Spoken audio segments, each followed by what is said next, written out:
So in previous videos on South Auckland, I've talked about why it's important, and I've talked about the land use pressures from urbanisation and land fragmentation, but the picture doesn't end there.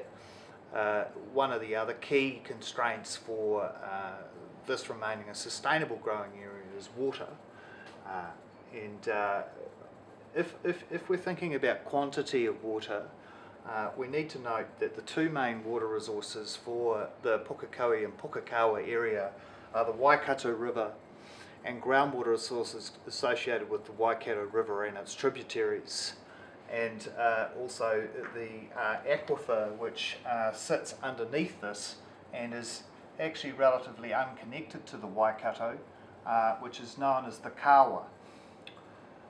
There are some other resources, but the Kawa is probably one of the key ones, and the Kawa is charged by the volcanic cone of Pukekohe and potentially by Pukekawa's volcanic cone. That is one of the key reasons why we've tried to avoid urbanisation of that area. At the moment, we know that growers use now around 9 million cubes of water per year.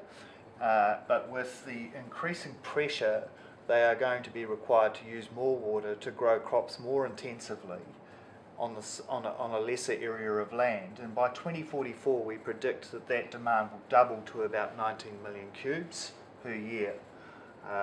What is the issue with that is that currently we're almost at full allocation of groundwater, and we also know that the proposed take for water care of 200 million cubes per year, which they have a priority for, is going to kick in post 2030, and that we're going to see clawback of growers' takes from surface water resources in the south of this area, up to 60% of the water which is allocated from surface water, and this will see a corresponding increase in the desire to take water from groundwater, which may become unsustainable.